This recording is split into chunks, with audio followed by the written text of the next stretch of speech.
Oh, man. There's one knife that I just enjoy. It's ProTech. And the reason why is because they're known for their auto knives. And you guys saw my last video on this little guy. But you're going to see something a little bit slightly different with this one. So let's get into it, everybody. Let's talk blades because that's what we're into. Today I have for you guys the half-breed. And you guys know about this one. This is the little guy that I showed you guys before. This little ProTech guy. I love the way that this operates. I really do. The only problem was, and I said it before, was the handle size. The handle is quite small. It is. It's tiny. I mean, it looks big in the camera right now because, you know, it's right up against the camera. But I really wanted one that had a decent handle to it. And so here it is. So without further ado, I'll go ahead and open up this box. It comes in a standard ProTech box. You know, nice, sleek. You see it, kind of gives you the goosebumps a little bit. Half-breed. I'll go ahead and carefully just slide that off because the last one I had ended up ripping for that knife over there. Comes in this. You got the little American flag right there, and then you got this literature right here, and there's the knife. So, as I pull this out, I took it out of the bag, by the way. You got that limited lifetime warranty, all that good and happy jargon. Here it is.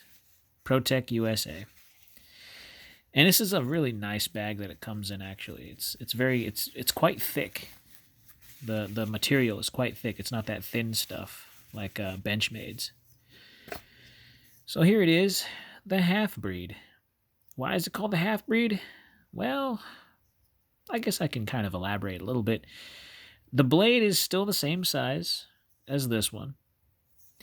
The only difference is that it has a longer handle. Now, a buddy that I work with actually told me that it kind of reminds him of a scalpel because you got the big handle and the small blade. And I gotta say, that's kind of what it looks like to me. It looks like a scalpel. But the difference, I guess, what I'm trying to say is that you have better grip. So instead of gripping this little guy right here, you know, because you literally have a 3-finger grip, and that's not bad. I'm not saying that you can't work with that. I just wanted more of a stable type of grip to it, and thus the half-breed was the second alternative. And of course, what makes it look even smaller is the fact that the blade is black coating on there. So it's got that paint on there, that non-reflective, even though seems to be a bit reflective anyway. And it's a little bit, I don't know why, but closing this one, it could just be the coating that's on the blade that's doing it. Okay, you can hear that, right? You hear those audible clicks. Well, this one, you can hear that click. That one's silent, so I don't know why that is.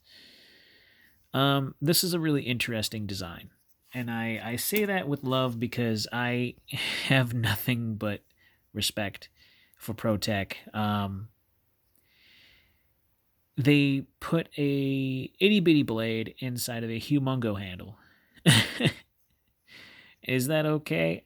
Yeah, I think it's all right. I mean, if you look at it, it is technically still a blade.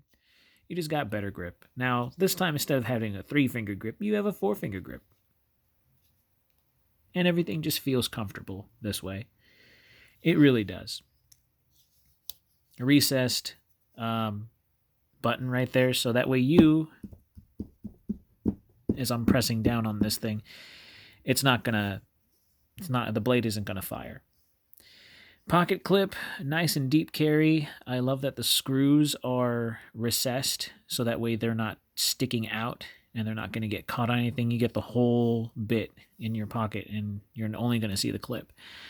And the only thing that bothers me is that it kind of has like a Spyderco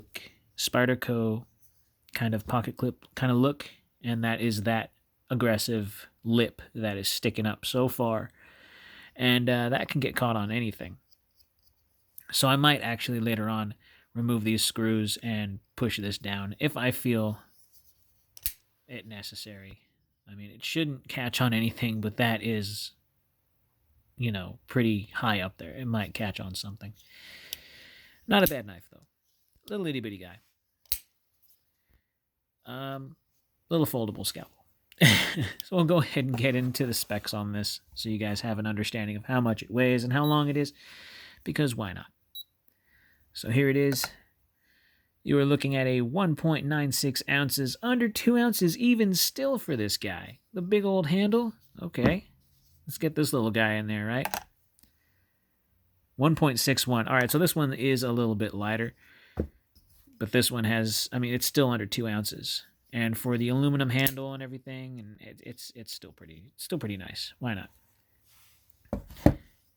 Go ahead and get into the length. You have a decent idea. The blade, of course, is going to be under 2 inches with an overall 6 inches. And if it's closed in your pocket, you're looking at an even 4 inches. Little guy. And, of course, we'll go ahead and get the calipers out. Why not? You guys have a good idea. So the blade on there is 2.2, and the handle is a 9.8. And then, of course, how sharp is it? Oh, wow, what the heck? Like left something on the blade there. That was weird. I'll bust out a little bit of paper. Why not?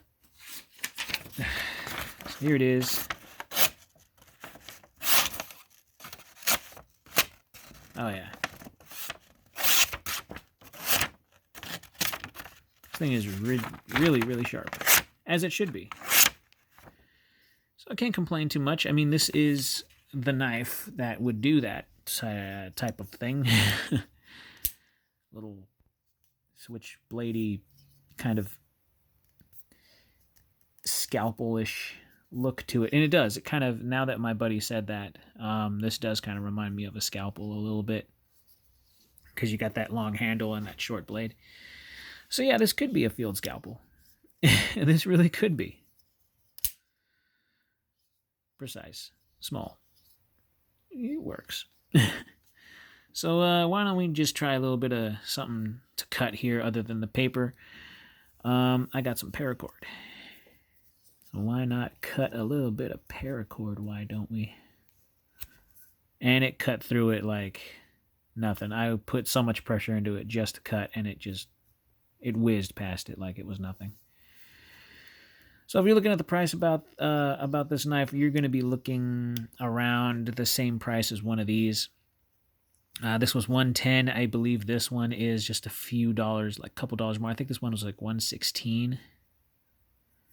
Something like that. Around about there. It's going to be a little over $100 for this little ProTech. But it's an auto. So if you're interested, go ahead and check it out at Blade HQ. They got some good stuff, man. They really do.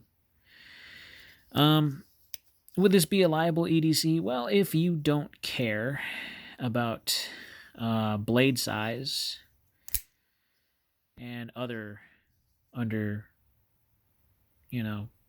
circumstance kind of details, especially in your local area and stuff like that, then yeah, this could be a liable knife that you could throw in your pocket. Just take with you.